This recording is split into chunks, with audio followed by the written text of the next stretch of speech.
The hum of the window AC unit in my childhood bedroom feels more like a ticking clock these days. It's June, the dead heat of summer, and in exactly 2 months, I'm supposed to pack up my life and move into a new apartment.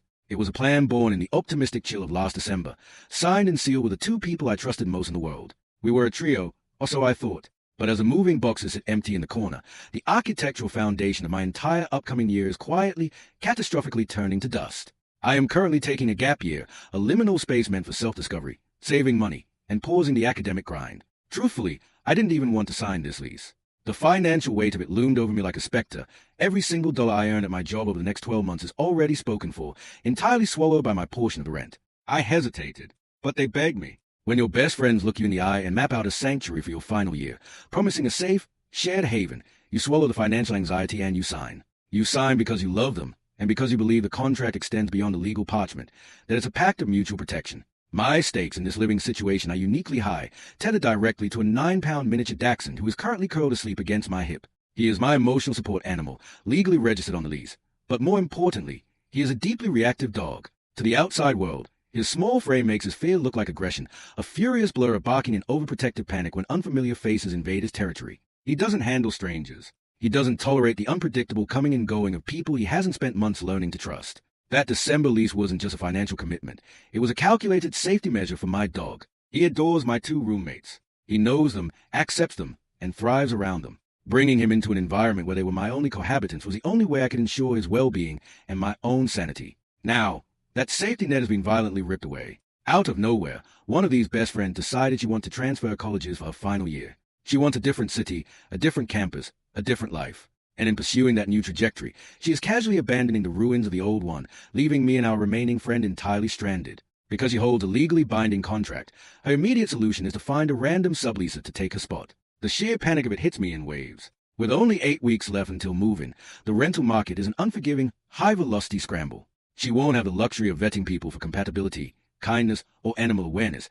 She will be forced to take the first warm body with a security deposit. A stranger will be handed a key to our front door.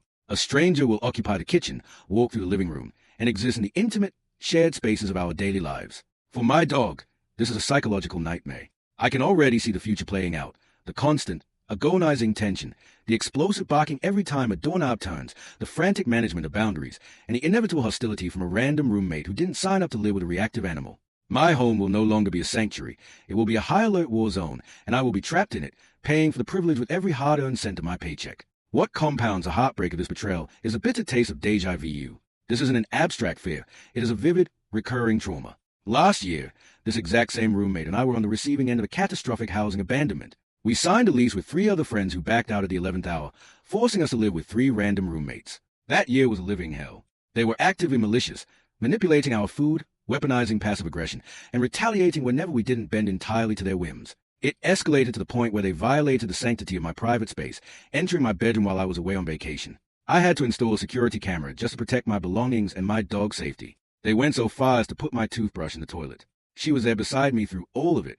She cried the same tears, felt the same burning anger, and endured the same suffocating paranoia of living with psychological roommates who made our home feel unsafe. She knows, with absolute, first-hand certainty, the profound damage and misery that a bad sublease situation inflicts. Yet, here we are, 12 months later, and she is willingly putting me on the chopping block, casting me into the exact same fire she barely survived herself. To make the emotional whiplash worse, she refuses to even own her decision. She is playing an exhausting game of semantic dodgeball, telling us, well, I might stay, while simultaneously polling public social media accounts about which transfer university she should attend, and posting openly about her impending relocation. The cowardice of the slow fade hurts worse than a blunt departure. She is already gone in spirit, actively planning her exit strategy, while leaving my remaining roommate and me in a state of suspended animation, unable to properly plan, pivot, or protect ourselves.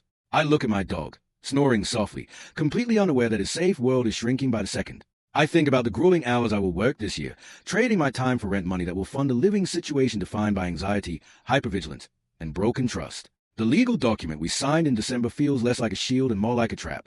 I am anchored to a 12-month contract with a ghost, a stranger, and a broken promise, watching the clock tick down to August with a heavy, sinking dread in my chest.